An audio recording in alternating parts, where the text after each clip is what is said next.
Justice Lab. I am your host, Dr. Leslie Joseph, and today is World Water Day. It's World Water Day, so in case you're not aware, today is the day that the United Nations has deemed World Water Day to bring attention and awareness to water issues, water concerns all around the world. For this World Water Day, the theme that they have for World Water Day is glacier preservation. They want everybody to know how important glaciers are to the way water works around the world, how people rely on water, where they get their water from. Lots of facts about glaciers and things on the website. You can go look at it if you're interested. There'll be a link in the description. Go take a look. But here's the thing. I'm not worried about glaciers right now. Not right now. Now, they are important. Don't get me wrong. They're very important. If you don't know, 70% of the fresh water in the world is in snow or ice. It's in the glaciers. Right? In 2023, we've lost more glaciers than in any other time in history. It's true. Global warming, climate change has really impacted how glaciers are being managed, how they are existing, and it's causing problems. When glaciers melt, the sea level rises, which is a problem if you live on the coast, if you live near water. It's a big problem. So I'm not trying to minimize glaciers because they're very important, and maintaining them and their integrity is critical to how the water works around the world. But if you live in Gaza right now, if you live in Sudan or Congo right now, if you live in Flint, Michigan, or some of these other towns in the United States, if you live in Ukraine during this war, if you live in any of these Middle Eastern countries that are under siege right now, in wars right now, Syria and Yemen and Somalia, all these places, you're not worried about the glaciers, are you? You're not. Because you just need water to survive today. You need water for your family today. And so that's what I want to bring to your attention. You may not be aware of this, you may not have thought about it, but without water, none of you would exist right now. You wouldn't be able to survive without it. We need it, and not just for drinking. That gets a lot of attention in the news. Drinking water quality, drinking water sources, drinking water treatment. All those things are important, but guess what? We do more with water than just drink it. We cook with it. We clean with it. We wash our hands with it. We enjoy the environment when there's water around. We grow crops with it. Agriculture. We run our businesses and our companies and organizations with water. Water is essential to life. It is essential to existing. It's essential for every component of our existence to function and to be livable. We have to have water. And so I want to bring to everybody's attention on this World Water Day that, particularly when you're thinking environmental justice stuff like I do, water is essential and it is not equitably available around the world. It just isn't. The quality, depending on who you are and where you live, can be vastly different. It can be incredibly challenging to get the kind of quality water you need for whatever you're trying to do. And so we all know the facts. If you live in a predominantly Black or brown community, if you live out in the rural areas, if you live in a place that is solely reliant on another source of water to come to you, you're going to be at a great disadvantage. It's just the reality. And I don't want to get too alarmist here, but with the scarcity that we're seeing in water resources due to climate change, due to overconsumption, due to industrialization, all of these elements, I think, and you can question me on this idea, but I think that the next great global conflict will be over water. People will be fighting and going to war over water. Who controls this river? Who controls this lake? Who controls the water that comes in? Who controls the groundwater underneath the earth? That's going to be where the conflicts come. Because without water, you cease to exist. You cease to function like a society. Because water is essential. You can't cook your food without it. You can't wash your clothes without it. You can't clean your hands without it. Take a shower without it. What about when you go to the bathroom? You got to clean the bathroom, make sure there's no germs, no disease spreading. You can't do that without water. You have to have water. And so please remember on this World Water Day, as you wake up in the morning and you brush your teeth, you just turn the faucet, the water comes out, you brush your teeth. You jump in the shower, turn the water on, you take a shower. Nice. You go to the kitchen or wherever you make your meals and you're boiling the water for whatever you're trying to cook. If it's oatmeal, maybe it's some other kind of meal that you're preparing for the day, you're using water. You're filling up your water bottle so you can take the water with you to drink later in the day. Imagine life without that. Imagine life without that amenity, the ability to just get water whenever you need it. Because there are people all around the world who don't have that luxury, who walk for miles and miles and miles with a bucket, hoping to get some type of water, whether it's clean or not even a consideration, just some water. There are people who have gone days and weeks without clean water to drink. People who are living off of contaminated rivers and salty water sources, who have no clue how they're going to get through from day to day because the water is not available. It's just not available. I wrote an article, came out about a month ago, talking about the environmental impact of the war on Gaza.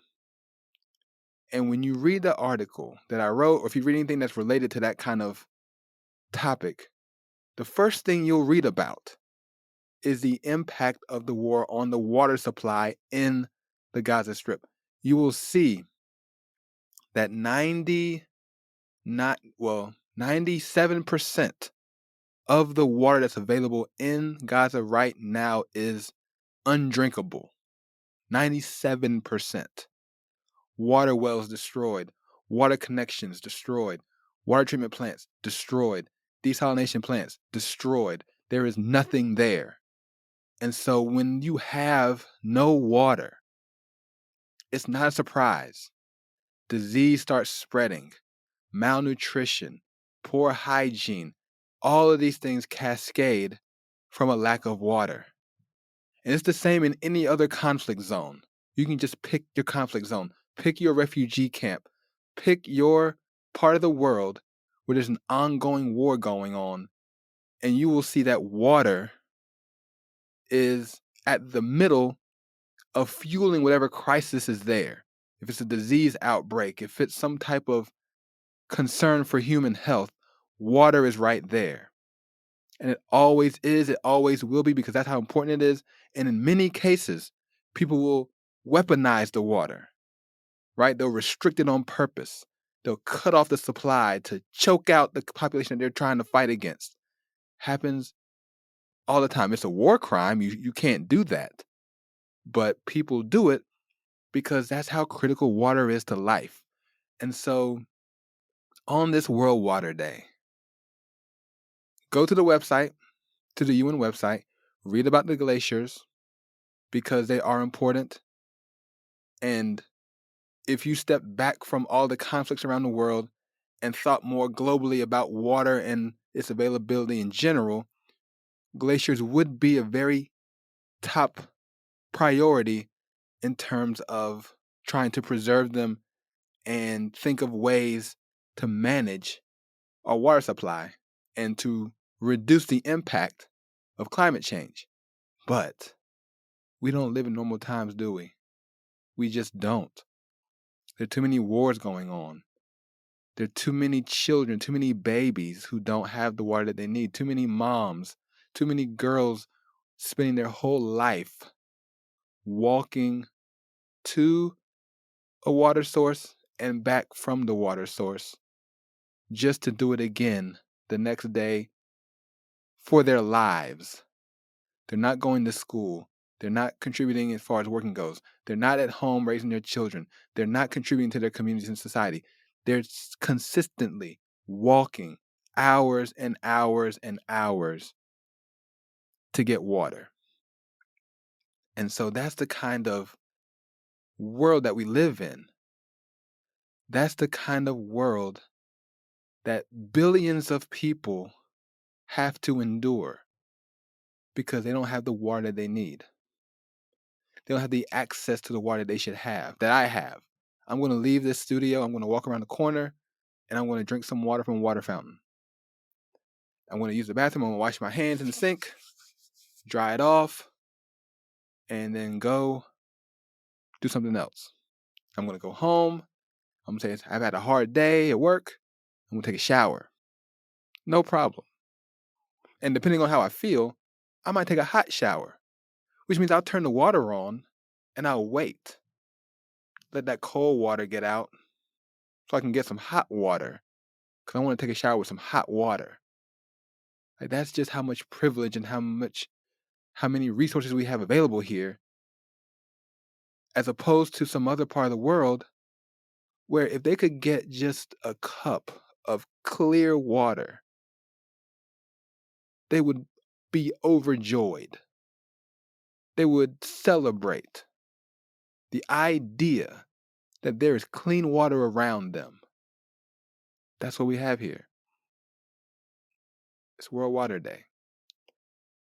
So think about yourself. Think about what kind of water you have available to you. If you have water available to you that you can just get to right away, hey, thank God for that water. Thank Him. I'm so glad that I have access to this water. If you don't have access to clean water, to water that you don't believe is safe to drink, safe to use, why is that? Let's think about that. Let's interrogate why that is. And my guess is it's an environmental justice issue. My guess is you've been neglected, you've been cut off, you've been excluded from the population that enjoys clean water whenever they want it. And while you're thinking about it, think about your neighbors too. Think about people that you know, people that you interact with. Do they have water? Where do they get their water from? Do they drink it? We have this thing, it's interesting in America, where people will live in different communities that have poor water quality.